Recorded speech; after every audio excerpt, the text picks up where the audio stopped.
today's video, we're going to talk about why no one understands you and what you can do about it.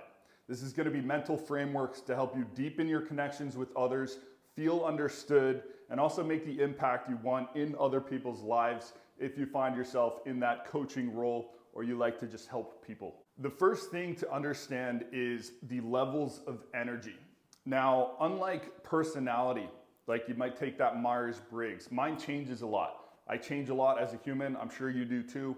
What happens is that's going to be transitory, right? Energy is one of the only things in this life that is stable. Now your energetic signature will go up and down, it'll wave as well, but there's always energy coursing through you. You're always going to have a specific energetic state.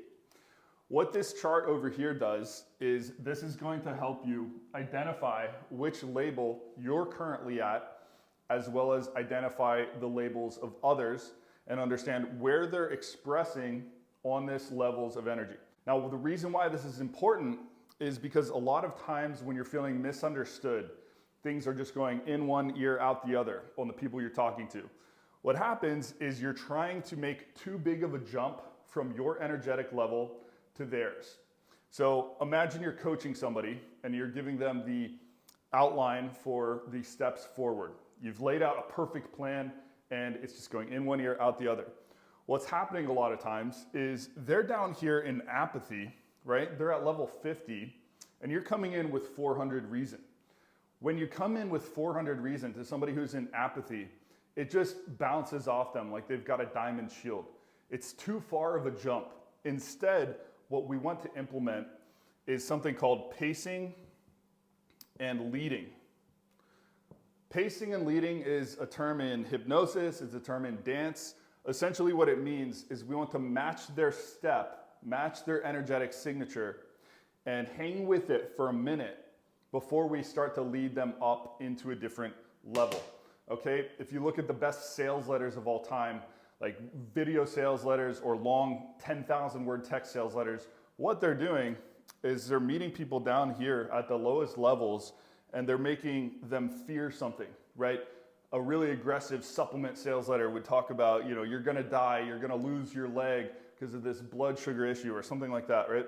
And then as they move up, they try to make the reader angry and they try to eventually get them up, just breaching that line here into the 200, which would be courage to make the purchase, to make the change.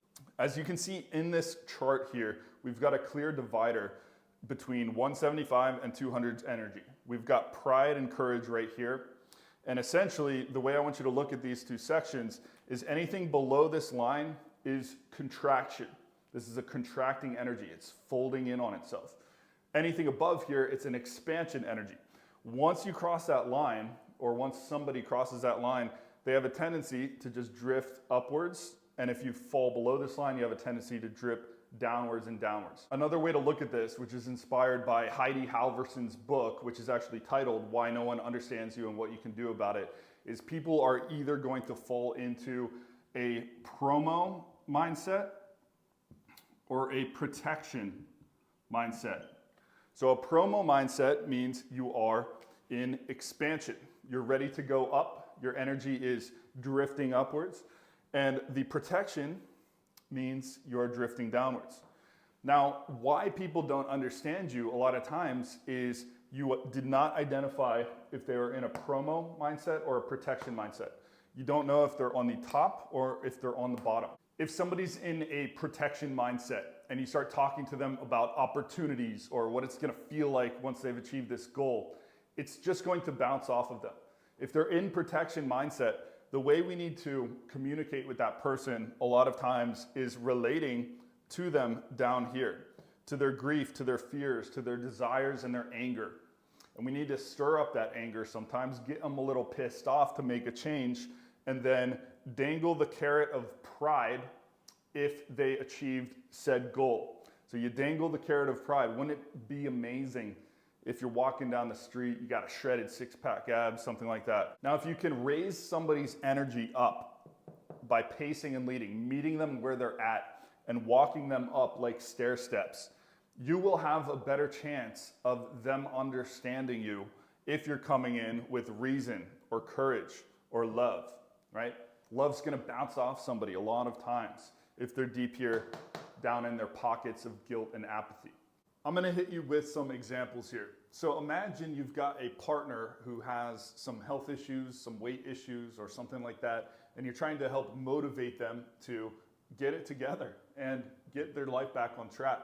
A lot of times what we're gonna do is we're gonna come in and just hit them with reason. You're gonna give them the plan. Hey, here's this ketogenic diet. Oh, here's this personal trainer I found down the street. They'd love to help you out. You're up here coming from love. You're hitting them with reason, like here are the steps.